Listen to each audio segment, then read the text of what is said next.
नमस्कार प्रिय दर्शकों, हाजिर हूँ आज एक अंक शास्त्र का सूत्र लेकर। कैसा यह सूत्र? तो विशेष धन संपदा हमारे जीवन में कब आएगी, साथ ही साथ जैसे देखिए किसी को कहते हैं कि रखी रखाई संपदा किसी को मिल गई, यानी मेहनत व्यक्ति ने बहुत किया, आगे भविष्य में चलकर खूब लाभ पाया। और कोई कोई होता है बिना मेहनत किए बिना संघर्ष के भविष्य में खूब तरक्की करता है, खूब आगे जाता है। तथा कुछ लोग होते हैं कि बड़े दुष्ट होते हैं, फिर भी आगे बढ़ते रहते हैं, नित्य प्रति आगे बढ़ते रहते हैं। उसी टाइम को गोल्डन टाइम कहा जाता है कि भाई बिना कुछ किए कोई काम धाम नहीं कर रहा, फिर भी निरंतर आगे बढ़ते चला जा रहा है। यह समय हमारे जीवन में कब आएगी? तो आप देखिए अपनी जन्म कुंडली से इस चीज का पता लगा सकते हो। कैसे? तो आज का यह जो सूत्र है, इस सूत्र में आप लग्न भाव को, दूसरे भाव को, चौथे भाव को, नवम भाव को और 11वें भाव के जो ग्रह बैठे हों उनको जोड़कर एक सूत्र है, उससे आप पता लगा सकते हो कि आपका शुभ समय कब आएगा। मान लीजिए हमारे लग्न में 5 नंबर की राशि लिखी है, तो हम यहाँ पर लिख लेते हैं 5। फिर इसके बाद दूसरे भाव में 6 नंबर, चौथे में 8 नंबर, तो 6, 8। नौवें भाव में एक पहली राशि और 11वें भाव में तीसरी राशि, तो यहाँ 1 और 3 प्लस इसको आपको जोड़ना है, तो जोड़िए 6, 5, 11, 11, 8, 19, 1, 20, 3, 23, यहाँ पर हो जाएगा 23।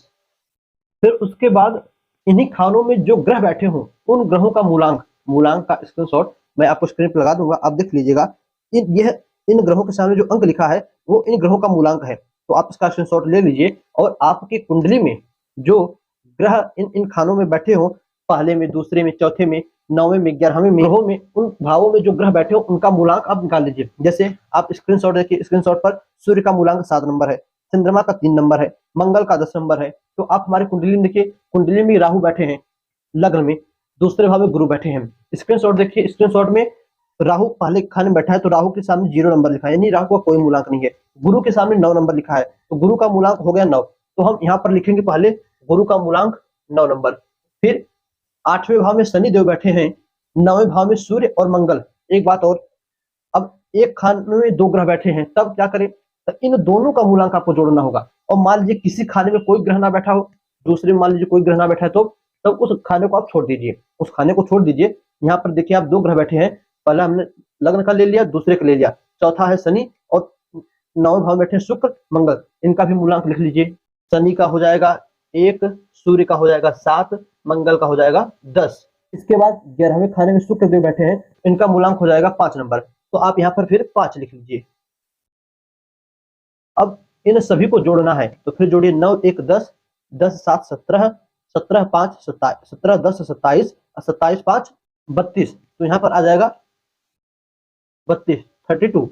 अब यहाँ पर जो पहले 23 आया है और ये जो 32 आया है, अब इन दोनों को आपस में जोड़ना है, तो यहाँ पर हम पहले लिखेंगे 23, फिर यहाँ पर लिखेंगे 32, इनको जोड़िए 3, 2, 5 और फिर 3, 2, 5, ये आया 55। अब इस 55 में हमें 12 से भाग देना है। 12 से ही क्यों भाग दे? तो आप जन्म कुंडली देखिए, जन्म कुंडली में 12 खाने होते हैं, 1, 2, 3, 4, 5, 6, 7, 8, 9, 10, 11, 12, 12 खाने होते हैं, इसलिए हम यहाँ पर जो है 12 से भाग देंगे, तो 12 पचे 60, 5 बार नहीं जाएगा, 12 चौका 48, तो 4 बार गया, यहाँ पर बचा 2, 1 कटे। अब यहाँ पर जो शेष बचा, तो शेष देखिए, मान लीजिए भाग देने पर यहाँ पर 12 से अधिक 13, 14, 15 शेष बचे, तो फिर आप 12 से भाग दीजिए, 12 से कम गिनती बचे, मान लीजिए यहाँ पर देखिए हमारे यहाँ 2 बचा है, तो फिर सूत्र कहता है कि धनेश जहां पर बैठा हो कुंडली में, धन का मालिक जो यहाँ पर धन भाव में 6 नंबर लिखा है, तो धन का मालिक हो गया 6, यानी कन्या राशि, धनेश हुए बुध। बुध इस कुंडली में आप देखिए यहाँ पर 8वें नंबर की गिनती में बैठे हैं, 8वें भाव में बैठे हैं, 12वें नंबर की राशि में, 12वें नंबर की गिनती में, तो बुध से 2 घर आगे, 2 नंबर बचा है, तो बुध से 2 घर आगे गिनने पर जो राशि बने, तो 1, 2, बुध 1 और यहाँ पर 2, मेष राशि आई। मेष राशि का जो मालिक है, धनेश से गिनने पर जो राशि आवे, उस राशि के जो राशि आई, उस राशि के जो मालिक है उनकी महादशा में, उस राशि में जो ग्रह बैठे हैं उनकी अंतरदशा प्रत्यंतर दशा में जातक को विशेष धन का लाभ होता है। ये सूत्र है। तो हमारा आया 2 नंबर, बुध से गिनने पर 1 और ये 2, मेष राशि बनी। मेष राशि में जब मंगल की महादशा आएगी इस जातक को, तब इस जातक के पास गोल्डन पीरियड, धन के लिए गोल्डन समय होगा। जितना पैसा वो उसमें कमा ले, बना ले, आप कह लो छाप ले अपने बुद्धिमानी से, अपने कर्म से, उतना आगे बढ़ जाएगा। फिर इसी मंगल की महादशा में जब सूर्य और मंगल की अंतरदशा, प्रत्यंतर दशा आएगी, तब इसको अधिक धन का लाभ होगा। दर्शकों, उम्मीद करता हूं आप सूत्र समझ रहे होंगे। नहीं समझ रहे होंगे तो आप कमेंट कीजिएगा, हम पुनः कोशिश करेंगे कि आपको विधिवत समझा पाए। वैसे तो मुझे नहीं लगता कि कोई सूत्र छोटा होगा। फिर समझिए, पहले को, दूसरे को, चौथे को, 9वें को, 11वें भाव में जो राशि बनी हो उन राशियों को जोड़ लीजिए। ठीक, जोड़ने के बाद इनमें जो ग्रह बैठे हो उन ग्रहों का जो मूलांक है, मैंने स्क्रीनशॉट लगाया है, उन स्क्रीनशॉट से जो मूलांक है ग्रहों का, वो मूलांक ये रहा। इस मूलांक को आप अलग से लिखकर जोड़ लीजिए। दोनों को जोड़ने पर, इसको जोड़ने पर जो आया 23, 32, उसको यहाँ पर जोड़ लीजिए। यहाँ पर जोड़ने के बाद जो आया 55 आया, 55 में हम 12 का भाग देंगे। 12 खाने होते हैं, इसलिए हम 12 का भाग देंगे। तो 12 में भाग देने पर जो शेष बचा 2, जो शेष बचा, धनेश से आगे जोड़िए। धनेश कौन है यहाँ पर? बुध धनेश है। तो बुध से 2 खाना आगे, बुध 1 और ये दूसरा। दूसरे जो 9वां भाव है उसमें जिस ग्रह की राशि बनी हो उसकी महादशा में विशेष धन लाभ होगा। जो ग्रह बैठा हो उसकी अंतरदशा, प्रत्यंतर दशा में विशेष धन लाभ होगा। तो मंगल की महादशा है और सूर्य मंगल बैठे हैं, तो मंगल की महादशा, अंतरदशा में इस जातक को विशेष धन लाभ होगा। अब प्रिय दर्शकों, आपने सूत्र समझ लिया होगा। सूत्र कैसा लगा? अंक शास्त्र का सूत्र है। अपनी कुंडली पर आप घटाइए और लोगों की कुंडली पर घटाइए। कितना सिद्ध सूत्र है कमेंट में अवश्य बताइएगा।